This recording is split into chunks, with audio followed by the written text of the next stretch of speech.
What is up, Steelers Nation? Thank you so much for jumping on to another episode of All Steelers Talk. I'm Noah Strackbine, joined always by my man in the corner, producer Nick Belsky. Find us on youtube.com/All Steelers Talkers. Subscribe anywhere you get your podcast. The Pittsburgh Steelers, well, they made a little bit of headlines yesterday, some good ones with Justin Fields and George Pickens throwing some passes. I don't know if you caught that, but George Pickens has an absolute cannon on his right shoulder. Unbelievable. It's a beautiful day here in the city of Pittsburgh. It's a Friday afternoon. How you feeling, my friend? I'm feeling really good. I'm excited today because for the first time in a long time, I'm getting a new phone case. I'm typically phone cases aren't something I'm typically excited about, but this one is like ripping at the bottom and on the corner, so it doesn't sit in the holder that I have correctly. So it's been very annoying for the last couple of weeks. I finally bit the bullet and bought it. So that's where we're at in the off season. I'm excited about a phone case. That's where you're at in adulthood. That's massive. That's a good $30 spent right there. That's did you go OtterBox? I did not go OtterBox. I got something that had the MagSafe because everything my wife has is MagSafe, and I was like, I need to get something like that. And it also has a nice little stand too, so I like that. That's typically how I watch like Pirates games and Penguins games. Steelers games get the big TV, of course. Yeah, but of course. That's how I watch those other games. Nice. That's exciting stuff. Did you see George Pickens slinging the rock around yesterday? Because it was unbelievable, actually.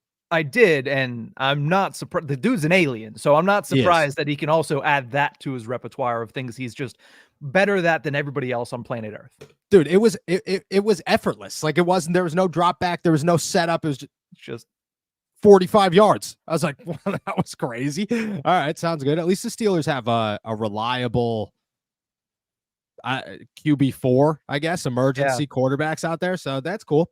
Toss George out there and we'd be good to go. That's more exciting than Zach Gentry a couple years ago. So I'm all about it. We got some big stuff to talk about. We'll talk about Mike Tomlin rankings and where we believe he should sit compared to where he does sit when it comes to big game relevance. One Steelers rival believes he's the best quarterback in the NFL or could be the best quarterback in the NFL. If he does have a great season, where do the Pittsburgh Steelers sit in the AFC North? And as we do every day, we'll answer all your questions. So make sure that you drop all of them in. We'll start with Michael's here. We appreciate you as always. Rank the camp battles we're most excited to see. Troy Fautanu versus TJ/Alex Highsmith.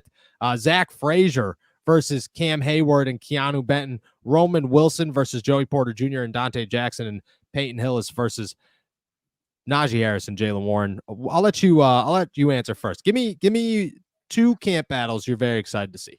Well, the first thing I'm very excited about is that you just mentioned Peyton Hillis, who great Cleveland Browns. That was a pull that it took me off. But no, looking at Michael's question, which always appreciate you, Michael. The one that I'm most excited to see is definitely going to be Troy Fautanu versus TJ and Highsmith. That's the first rounder against probably your most stacked position on the Pittsburgh Steelers. So that's the one I'd keep a close eye on. And second most, give me Roman Wilson versus JPJ, because JPJ versus George Pickens last year was the highlight of training camp. This year, you got a guy in Roman Wilson who, if you go back to Mobile, that's the guy that Mike Tomlin was saying, hey, you should go up against this guy. You should go up against this guy. I'm excited to see, now that he has him in system, what matchups does he put on, on Roman Wilson, and how does he fare against guys like JPJ and Dante? Yeah, I like both of those. I think that the JPJ is good. He's good for competition. He's good to help your wide receivers develop because he's a phenomenal athlete and he's a great corner, but also because very few people in the NFL talk as much smack consistently as Joey Porter. The guy's always running, always saying something. And he loves it. Like, he is his father's son, and he talks a lot of smack on the field, even to his teammates. And I think that helps so much to develop the character and the work ethic, and just kind of also pisses you off a little bit if you're Roman Wilson. So that also adds to your ball of energy at training camp. I'm a big one. I'm also going to go Troy versus TJ. I think for a different reason there. You're excited because you want to see what Troy Fautanu could bring to the show. I'm excited because TJ Watt versus a rookie is always a good time to watch. Like, TJ Watt throws kids around like they're rag dolls. It's wild to me how superiorly dominant he is compared to the new guys coming to the NFL. So I'm excited to see just TJ kind of manhandle Troy Fautanu, and hopefully Troy gets some too. But we're going to see TJ win a lot of those. I guarantee it, which is great for Troy's development always. And then I think my other one is Peyton Wilson versus Jaylen Warren. I like Peyton Wilson versus Jaylen Warren. Jaylen Warren's so electric in backs on backers, so electric. And Peyton Wilson's going to get, Mike Tomlin's going to toss him in the fire and say, hey, you two are going up against each other.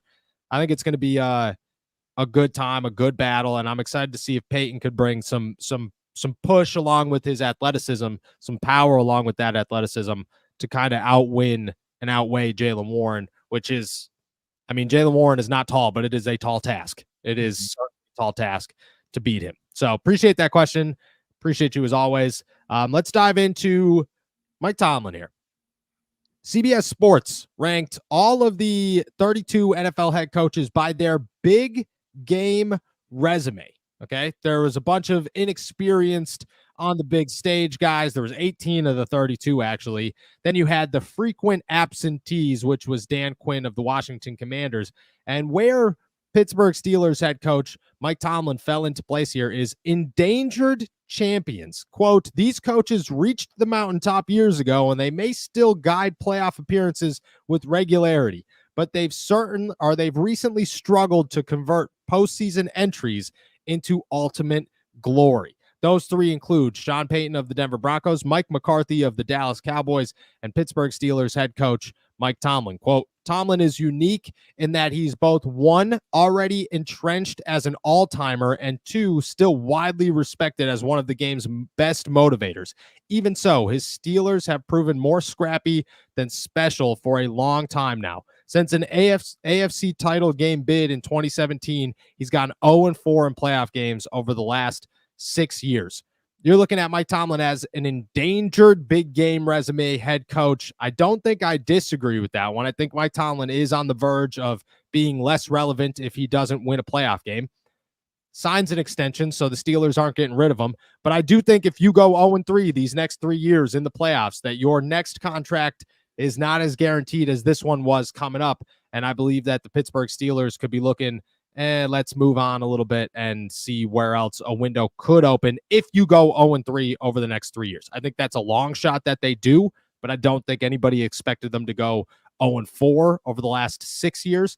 So it's a tall task to accomplish and one to overcome. At the same time, I think Mike Tomlin is one playoff game away or one playoff win away from us completely ignoring everything else and who cares, whatever. It doesn't matter. You've shut it all down and won a playoff game. Great. Sounds good. We'll move on and talk about other stuff. You think Tomlin is endangered? You think he's on the verge of irrelevance if he doesn't continue to win? The verge of irrelevance changes my perspective to this question. Endangered as far as his job, I don't think I'm ever going to sit up here and say he's endangered because of his job. Even if he goes 0-3, I understand that that's hard to believe if he goes 0-3 the next 3 years that he'd be given another contract, but it is, in fact, the Pittsburgh Steelers. So again, I'm never that he'd get a contract in 3 years. You think it'd be guaranteed that he'd get a contract in 3 years if he didn't win a playoff game in 3 years? How many excuses crop up between now and then? Because the last time these contract situations came around, the excuses were Kenny Pickett gone. The excuses were Matt Canada gone. So what other excuses crop up here? Does TJ Watt get injured? Knock on wood, that doesn't happen. What other excuses crop up? And if he goes, winning seasons the next 3 years and runs into Patrick Mahomes all 3 times, I still think there's a way that he loses 3 playoff games in the next 3 years. And it's still probably 60-40 or 70-30 that he gets a new contract just because it's Art Rooney and the Steelers and Mike Tomlin. It's just who they are. If it was any other franchise, this isn't a question. Yeah. But I do think that endangered goes to his legacy because it has been a long time since he has been productive in the playoffs. And I think the further away you get from that 2017 AFC Championship game, the more it becomes, almost a meme, but it becomes his legacy. He was a guy that was great at being a middle of the road coach, great at getting the best out of his players, but not getting the most out of them in the postseason. And that's going to be something that follows him throughout his entire, lifetime and past that. Yeah, I think I agree with that one. The legacy is certainly getting there. we're definitely getting to the border, to the line there. I think at the same time, he understands that. This is the first time I feel like Mike Tomlin understands that his legacy is going to take a hit. And the first time I think he cares. I think it's the first time that Mike Tomlin looks at the situation and says, I don't want my legacy to take a hit. I don't want to be known as the coach that couldn't win a playoff game. And he's going to try to do something about it. So I agree with that one. I do think that he's on the verge of his legacy taking a major blow. 70, you make a good point with the excuses of the, TJ. It's all about timing. Does Russ go down in week 18 and then you're screwed? Does Arthur Smith stink? Does TJ Watt go down against the Ravens last week of the season? There's a million questions. But I think if none of them, if you go the next 3 years and maybe one of the 3 years you have a really good excuse, I think the timing of the excuse also helps. If the excuses come year 1, year 2, and there's no excuse year 3, there's something to think about. If the excuse is not there year 1, year 2, and it is there in year 3, all right. I could see where you're coming from with the 70-30. I get what happens. But I don't know. We talked about this a long time ago. We'll talk about it every year since until he wins a playoff game. But Mike Tomlin needs to win some playoff games because this conversation it's pointless and it does not happen the second that he wins one. He doesn't have to win multiple. He's only got to win one. And then you put this in the back burner and who cares until he doesn't win more playoff games. And then you have those conversations. Just to finish the rest of that list there, the lightning in a bottle. These coaches have led legitimate title bids, but most of their success has so far been confined to a small stretch. Zach Taylor, Doug Peterson, Nick Sirianni, and then forever on the doorstep is Sean McDermott, Matt LaFleur, Jim Harbaugh, John Harbaugh. I don't know if I agree with the John Harbaugh one, and Kyle Shanahan, and the big game standard setters. This one's wild to me. This one is wild to me. And this is not an NFL show, so if you want to leave, I get it. But this is why. The big game standard setters, there are 2 of them. Andy Reid is the first one. Sean McVay is the second one. I don't know if I agree with that one. I don't know if I'm putting Sean McVay as a standard setter. He had one great big game, won a Super Bowl. Awesome. He's been to 2, lost the other one. I mean, and hasn't been to the playoff or hasn't been there since. So I don't know. I don't know about that one. I don't know if I agree with that one. The NFL's love affair with Sean McVay never ceases to amaze me because, I mean, he's a great coach, but again, the one he lost, he scored 3 points, and he had one of the most prolific offenses in the history of football. You scored 3 points. I get it. It was Belichick and the Patriots, but 3 points doesn't matter. In a Super Bowl. 3 points. Come on. Yep. I agree. Wild take. Don't agree with that one whatsoever. Not even a little bit. All right. Next thing I want to talk about here. Cincinnati Bengals quarterback, Joe Burrow says he believes he can be the best quarterback in the NFL. I won't lie to you. If you catch me and Big Don, who's my dad, on the phone at the right time, chances are the words come out of our mouth. Yeah, Joe Burrow could be the best quarterback in the NFL. I firmly believe he's got everything in there to be the best quarterback in the NFL. Patrick Mahomes is tough to overcome, so that's the one thing weighing him back. The bigger question is this. Doesn't matter if Joe Burrow is the best quarterback or not the best quarterback. You have to plan for him to be. If he is, what happens to the Pittsburgh Steelers? How much more challenging does that road become for them? And where do they look in the AFC North? What does the AFC North stack up like if Joe Burrow is the best quarterback in the NFL or maybe the second best quarterback in the NFL? We'll start with, are they a bigger challenge? Because, you got Joe Burrow and you got Jamar Chase, but you don't have a running game. Your offensive line's pretty bad and your defense is hit or miss. Does it make the Bengals more challenging, a scarier opponent for the Steelers in the AFC North race, not one-on-one, because Baltimore Ravens and the Steelers, the Bengals will always be a scarier matchup, at least until Joe Burrow leaves. In the AFC North standings, do they become more of a threat to the Steelers than the Ravens? I would say so, yes, because, I mean, it's the same thing with Lamar Jackson. If he's on, he's an MVP. If he's off, well, he's probably off the field, but, he's beatable. And I think the same goes for Joe Burrow. If he is on his game, I would put him up there as the second best quarterback in the National Football League. And I know a lot of people slide in maybe a Josh Allen, slide in Lamar Jackson in there, but I think if he's on his game, it is Patrick Mahomes, one, undoubtedly, and then it's Joe Burrow. So I think if he is on his game, if he's at that MVP caliber, then I think it's going to be hard for the Steelers to overcome the Bengals in the standings. Yeah, I think I agree with that one. I think Joe Burrow hitting on all cylinders makes the Bengals a more dangerous than the Bills. More dangerous than the Ravens. I think the Ravens are a collective effort. You could talk about, Lamar Jackson. I get it. I think the Ravens are a collective effort, and I think that they took a step backwards. Derrick Henry's Derrick Henry, man, and that's terrifying. But that defense is not what it was a year ago, and you're looking for some pieces to fill in that I don't think are going to fill in the right way. I don't think Marlon Humphrey's as good as he once was. That being said, the Cincinnati Bengals become a serious threat for the Steelers.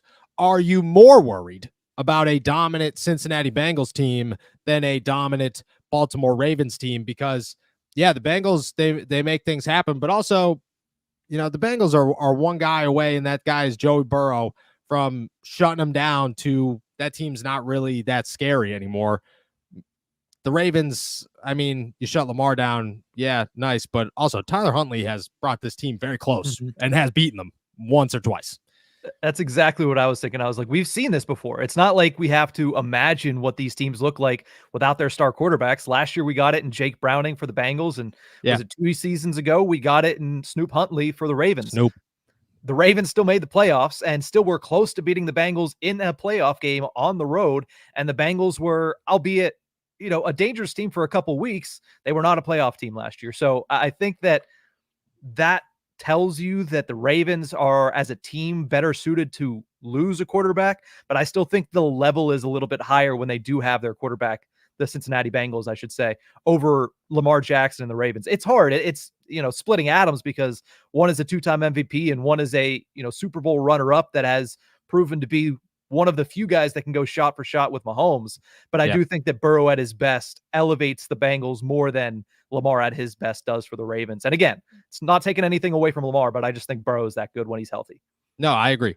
It's crazy that we don't even include the Cleveland Browns in this conversation, because the Cleveland Browns could be great. Yeah, that's the thing, is the Cleveland Browns could be great. They have terrible quarterback play, and I have no faith in Deshaun Watson. And to be quite frank, I don't see the Cleveland Browns ever being, or at least right now, being an AFC North contender. They're an AFC North number 2, pushing for a number 2. Like, they could be the guy that knocks the Steelers out of the playoffs. They could be the team that knocks the Bengals or the Ravens out of the playoffs. I could see that one, but I don't see them as a serious contender. I see the Steelers as a team that has to overcome the Bengals or the Ravens more than the Cleveland Browns. And Browns fans are going to hate that, but quite frankly, it's kind of true. It's always just a little. You look at the rankings, John Harbaugh, Zach Taylor, Mike Tomlin, they're in the rankings. Kevin Stefanski's on this long list that says has not done it yet. So you look at the quarterback or the head coaching rankings, it's just clear as day. So this is my final question in this conversation here. Joe Burrow's hitting on all cylinders this season. Lamar Jackson is the reigning MVP, and you have to guess that he's going to continue to play like the reigning MVP. You got Russell Wilson as your starting quarterback for the Pittsburgh Steelers. Where do you put him? Do you think that they're still contenders to the AFC North if both sides are clicking? And how close are they to those two teams? I think it's certainly not the likely scenario, but I wouldn't close the door on the Steelers in that situation. I understand that both of those quarterbacks, and we've talked about it for the past 10 minutes, both of those quarterbacks, when they're at their best, elevate their teams to be some very, very tough to beat teams.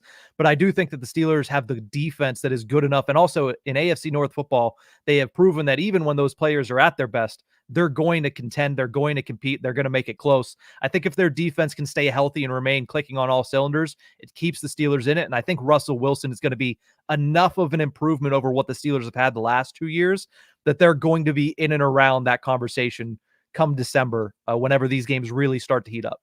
Yeah. So in the AFC North, until the day I die, defense will win championships, and that is not going to change, because that's just what AFC North football is. You could have a Joe Burrow, you could have a Lamar Jackson, you could have a Deshaun Watson or a Russell Wilson, but at the end of the day, defense wins championships, and the entire AFC North is built that way. And they will continue to be built that way. They will continue to be built with our defense is going to be the reason that we are the best in this division, which is exactly how football should be played. The Steelers defense is in a place where I think they could stop Lamar Jackson. I think they could stop Joe Burrow. I think they could stop the Cleveland Browns. I'm not going to say Deshaun Watson, but the Cleveland Browns. I think it could happen. I'm not saying it's going to be easy. I agree with you. I think they'd be on their doorstep, but I'm not ruling the Steelers out of the AFC North contention and saying they can't walk away winners here. In fact, I feel pretty good about them being winners, depending on their schedule when this is all said and done, just because they built a team that's ready to play in the AFC North, and that's huge. So I don't know. I look at it. Let's give an early prediction before we jump into everybody's questions here. Your AFC North standings as we sit here on July 12th. Bengals at number 1. Yeah, everybody already hates you. I know, but if we're sitting here right now and Joe Burrow is healthy, which as of right now he's tracking to be that, I say Bengals at number 1. The last time he came off of a season where he was injured and he remained healthy, they went to the Super Bowl. So let me before you go number 2 here. Okay, let me just remind you that Steven had to overcome a lot on this show by being a Patriots fan. Okay, you were in very high standings with these people the second you came here. You have an opportunity now to ruin that. So number 2. Number 2, I'd say the Steelers. Okay. Is that okay? Right. That's good. I was nervous. I was very nervous. I think that there is a come down for the Baltimore Ravens after being the number 1 seed in the AFC. And also, I get that Derrick Henry is Derrick Henry, and him going to that offense should lead to success. But that offense was already one of the best rushing offenses in the league anyway. And the Steelers always found a way to at least mitigate that to some extent. So I think that the Baltimore Ravens, while I don't see them being bad, I see them taking a step back, and I think the Steelers took enough of a step forward that they'll be able to catch them. So I'll put Bengals, Steelers, Ravens, and then the Cleveland Browns. Okay, I like that. I'm gonna go Pittsburgh Steelers, number 1, simply because there are no trap games. This is not a schedule in which the Pittsburgh Steelers can lose games. They will win the games because they are all hard, and that's when the Pittsburgh Steelers win games. So I'm going Pittsburgh Steelers. I want to go Bengals, but I'm going to go Ravens just because I don't trust that Joe Burrow is going to remain healthy, and that's my biggest question mark here is until proven otherwise, I'm not going to bank on that happening. The Ravens can still win games without Lamar Jackson. So I'll go Baltimore, I'll go Cincinnati, and then Cleveland at the 4 spot. At some point, Deshaun Watson trade is just going to explode in their face, and I think this is the season that it happens. So that's our rankings. I'm glad that I was nervous there. I was very nervous for a second. If I would have put him at 3rd, he probably would have just dumped me already. It wouldn't have been me. It wouldn't have been me. I'm full support here. The comments would have been rough, and they would rightfully so. Would have been rough. All right, let's dive into everybody's questions here before we head out, as we do every day. Make sure that if you have some, drop them in the chat. We'll make sure we get to them before the end of the show. What do we got here? Let's start with DKB17, who says, do you have a Connor Hayward stat prediction for 2024? Can you pull up Connor Hayward's stats from last year? I'm going to guess they're around like 230 yards, and I don't think he scored a touchdown. Maybe he scored a touchdown. I don't really remember. But I'm going to go ahead. Last season, he had 23 receptions for 167 yards and no touchdowns. Okay. I'm going to go 230 yards. I don't know about catches. I don't care. 230 yards. You said no touchdowns? No touchdowns. And 2 touchdowns. I'm going to go 230 yards and 2 touchdowns this season because if Scotty Miller can catch 2 touchdowns in Atlanta, Van Jefferson could catch 2 touchdowns in wherever. Connor Hayward could catch 2 touchdowns in Pittsburgh. So 230 yards and 2 touchdowns this season. That's my stat prediction. All righty. Let's move over to the next question on the Cam Sutton front. Do you feel as though the re-signing was a Tomlin call to get Cam back to fill in a position of need as well as bringing home a man in need of a solid support group, aka the Steelers? Yeah, I do think that the support group played a factor in this. I mean, Tomlin was very open that he called Cam during all the craziness and as everything was exploding into the news and spoke with him. And that's just who Mike Tomlin is, man. Like Cam Sutton had a really good relationship in Pittsburgh when he was here the last time. I don't think that, I get that wavers a lot with the fan base. I don't know if it wavers as much with the guys in the room and the coaches and that kind of stuff. So I would imagine that it does play a little bit of a role of him getting here and hopefully trying to support him. At the same time, though, it was a massive position of need and a guy who is a starter in the NFL on every single team in the slot, if not on the outside. And you had an opportunity to get him for $1 million. So you were going to take that and run with it, especially if he could be the answer for the next 3 years. Like, I get it, you're going to miss 8 games, but the Steelers are thinking Cam Sutton could be here and be that guy. So why not? So I think it plays a little bit of both.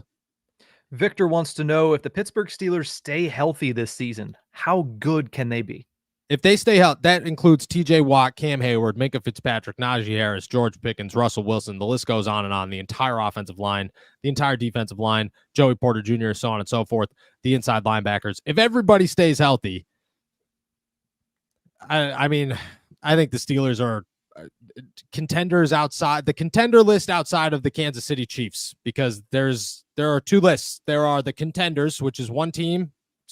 They wear red, and their quarterback's name is Patrick Mahomes. And there's the rest of the NFL. And in that contender category, I think the Pittsburgh Steelers are in there. I think they're 10 to 11 win, 12 win team if they could stay healthy. But that's a massive if, because, you know, you get a guy like Russ that goes down, who knows? George goes down, who knows? TJ goes down, who knows? Minkah, so on and so forth. So do you got a different spot there than a contender? I would put them, again, I would put them in that second tier, but I also think that there might be, you know, when you look at certain teams, I think you would put, if the Bengals stay healthy and they're able to do that, I think you would put them above in that second tier too. But again, I don't think the gap is as wide as that Chiefs to everybody else tier. Yeah, agreed. Let's go over to T-Man's question, who big AFC North show today, wants to know, what's the deal with T. Higgins? Is he going to play on the franchise tag? Yeah, he signed his tag, or technically a 1-year deal, whatever they say nowadays. He's going to play on it. He's not leaving Cincinnati. That's just how if Joe Burrow goes down in week 1 and he's out for the season, yeah, maybe they trade him in week 8. But for right now, he's in Cincy and he's not leaving. Vibing with the Dogs wants to know, how does Justin Fields handle being the backup after being a starter and considering the reportedly, quote, toxic teammate reports when he was in Chicago? That made me laugh, because those toxic teammate reports are wild. Why? It's funny, like, it's the Russ thing. It's the Russ situation. It's the Justin Fields situation. It's I don't know, like, there's a bunch of them. Like, you make phone calls when these guys get traded, and you talk to the people there, and everybody loved Justin Fields, man. Everybody loved Justin Fields. He was not a toxic teammate from what I've been told, just like Russ was not a toxic teammate from what I've been told in Denver. Sometimes, you know, sometimes the national media, who has no idea what they're talking about, is running with stories, and Stephen A. Smith's on ESPN screaming into the microphone to make sure that the cameras pick him up. And that's how that stuff grows. So I think he's going to be just fine. How he handles being a backup, I think, is yet to be seen. Right now, he thinks that there's a real opportunity to start. Once that goes away, I'm interested to see how he handles things. Alexander wants to know, is Jalen Hurts the most overrated quarterback in the league? Does Pickett have a chance to become a starter in the NFL again? I think Kenny Pickett has a shot to become a starter in the NFL again. I don't think it's going to be in Philadelphia. I mean, Jalen Hurts is not overrated. He might not have the best arm, but he's a winner, and sometimes just being a winner is good enough. So I don't think so. When it comes to Kenny, I don't know, man. I want to say yes. I hope him nothing but the best. It'd be a long shot. Like, he'd have to hit the open market at the right time with a team that just is willing to take a shot on a guy, because there's not a draft that's looking promising for them, and then he finds that position. But that happens all the time in the NFL, so you just never know. I would say, if I had to guess, yes. Dalton wants to know, how's Dante Jackson looking? I was worried to see him as cornerback 2. Are you? No, I would not be worried about Dante Jackson. I think he looks great. He's fast. You could tell he's a veteran. He's smooth. I like Dante Jackson. I'm a big Dante Jackson fan. I don't think he's a superstar by no means, but I think he's a very reliable cornerback too, and an upgrade from what the Steelers had last year in Levi Wallace and Patrick Peterson. So I'm a big Dante is going to be just fine guy. I think that'll be totally okay. I think it'll work out well for the Steelers. DKB has another one here, says, how about Cordarrelle Patterson? What will he do on this Steelers offense? I mean, that's yet to be seen, as crazy as that sounds. We don't know what his role is going to be, what position he's going to play more of, whether it's wide receiver or running back, who knows, but that's yet to be seen. If I had to guess, he plays a little bit of the slot role, plays a little bit of a pass catcher out of the backfield, is a kick returner. That would be my assumption when it comes to him, but I don't know. I'm excited to see it once we get out there. Charlie wants to know, do you think the offense might be able to supplement the lack of a number 2 receiver by utilizing running backs swung out as wide receivers more? I would love to see Arthur Smith use some multi-running back formations. Yeah, I think the multi-running back for the 2 running back sets are going to be utilized. I think Cordero Patterson will be lined up outside sometimes. I think Jaylen Warren will be lined out, Najee. I don't think it overcomes not having a wide receiver 2, but I think that it's an option to just kind of subdue to the fact that you don't have a wide receiver 2. So I could see it being utilized. I don't think it's a fix. I still think you need a wide receiver 2, but I could see that happening for sure.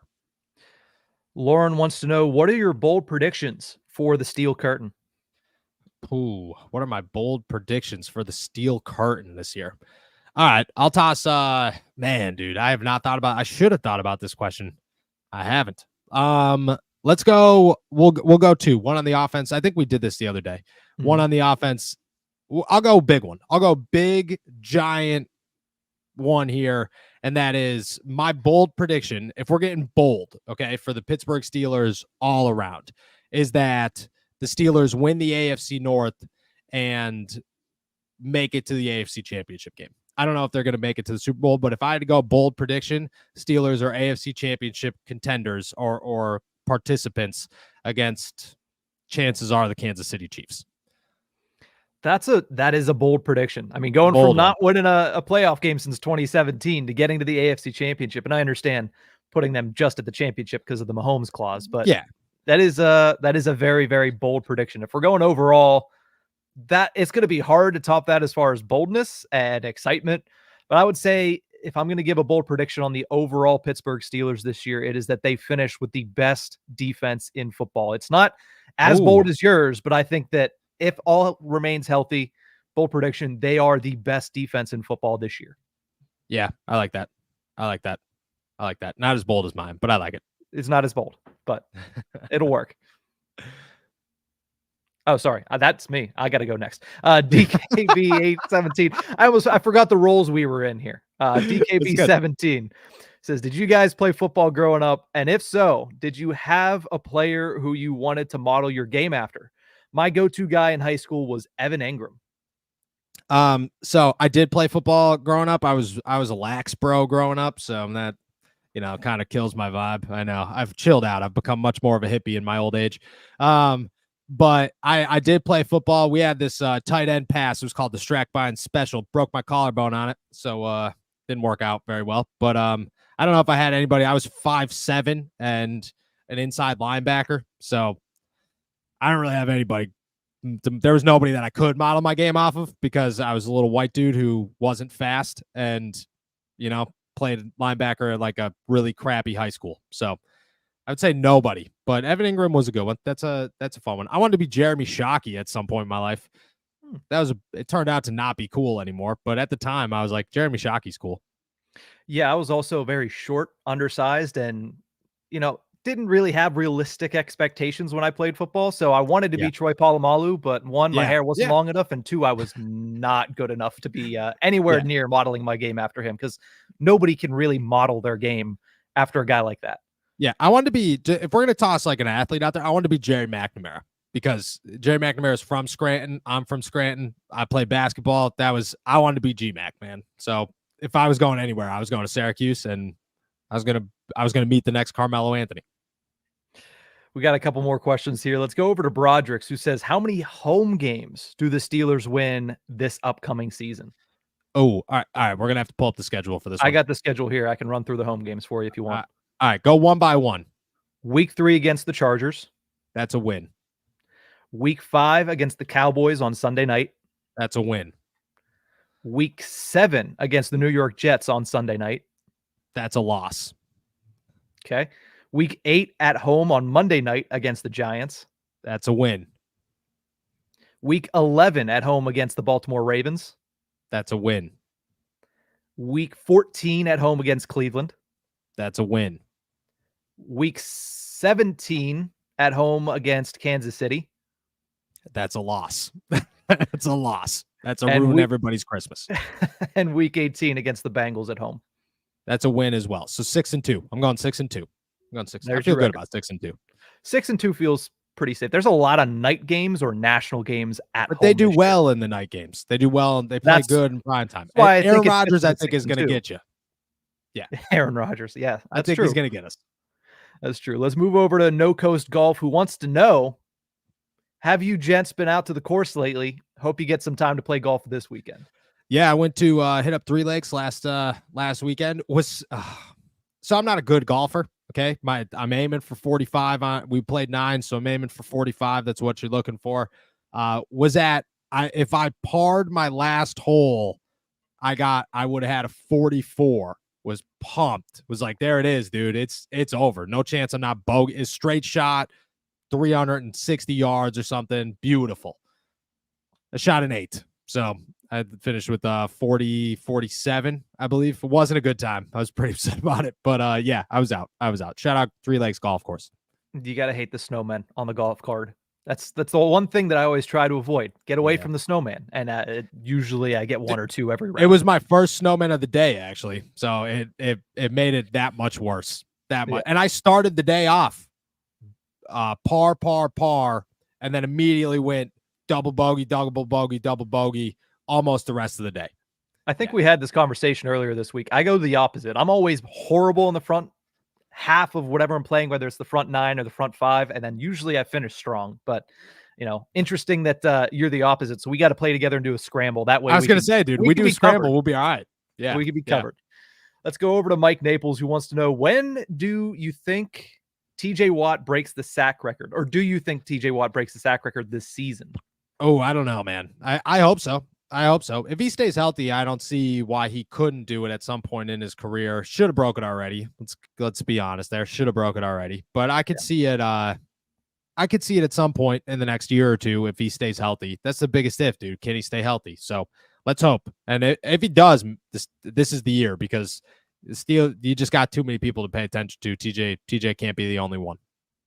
ZYE wants to know, who is your personal favorite offensive and defensive Steelers of all time? Thanks for dealing with the questions this week in the dry season. LOL. No, we can't tell you how much we appreciate the questions in the dry season, man. It's keeping us alive. Personal favorite offensive player for the Pittsburgh Steelers of all time is Hines Ward, hands down. Love that dude. Met him so many times. Actually got to meet him as just somebody at one time, and so yeah, it was pretty awesome. And then defensive, I mean, Troy Polamalu is the easy answer, but I was a big James Harrison guy before, anybody else. I was massive. I loved James Harrison. So Troy and James were my guys. Yeah, Troy was always my guy, my favorite. The one thing that I'll always remember is I went to Pro Football Hall of Fame a couple years back, actually a long time ago at this point. Yeah. And the guy must have overheard me talking, because one of the workers just called out to me. I turned around and he hit me in the face with a game-worn Troy Polamalu jersey. He's like, just go ahead and wear that around the rest of the day. And I was like, all right, that works. So wore that around. Awesome. That was one of the coolest things that happened to me. Really, dude, over that couple of years. You have a signed Mario Lemieux jersey and a game-worn Troy Polamalu jersey. He didn't let me keep it. He didn't let me keep it. He just said, how about you wear that around the rest of the day? But it was still pretty cool. Yeah, that's sick. That's sick. I don't think they would have let me walk out of the building with that for free. That would have been awesome. It would have been great. And offensive wise, I love Jerome Bettis. And that's why I kind of lean towards Jaylen Warren and Najee. I like those guys. I like the running game. I like Arthur Smith coming in here, because it throws it back to the Jerome Bettis days and just run it right down the gut football. Yeah, Pittsburgh Steelers football. Agreed. Last one we have as of right now from John Spooner. We'll see. Good morning, guys. Is Cordero Patterson in game shape now, or does he have to still get there when he shows up to camp? I think he has to still get there. I don't know what's going on with Cordero. I can't tell you guys the ins and outs of what was happening in practice, but I think there's some progression that has to happen before he's ready to go. He's a veteran, he's dealing with some stuff last season, back and forth. So I'm sure that there's some rehab still going on. He's 33 years old. Your body starts to hurt more. I'm 28 and I don't play football, and I have a hard time getting up and down the steps some days. So, I can only imagine. I would imagine he's good to go by the start of the season, but I don't think I would expect Cordero Patterson to be running with the offense on day one of training camp. Probably more of an off the side type of guy. Yeah, he even said that at OTAs whenever somebody asked him, "Hey, are you 100%?" He's like, "No, why would I want to be 100% at OTAs?" He's like, "I'm about 80% now. We get to camp, I'll be at about 90%. Get to the beginning of the season, I'll be good to go 100." Yeah. So this is his process, I guess. Yeah, and if that's the way he's going to go about it, fine. As long as you're ready to go by week 1, nobody cares. That's a wrap for questions for today then. Awesome. With that said, guys, we are going to head out of here. Thank you so much for jumping on to another episode of All Steelers Talk. I know we started late, so we appreciate you guys accommodating the change. Find all of our work at si.com/NFL/Steelers. Make sure to subscribe to us on YouTube, youtube.com/All Steelers Talk, and find us anywhere you get your podcasts. We will be back on Monday. Enjoy another beautiful day in the Berg. Peace.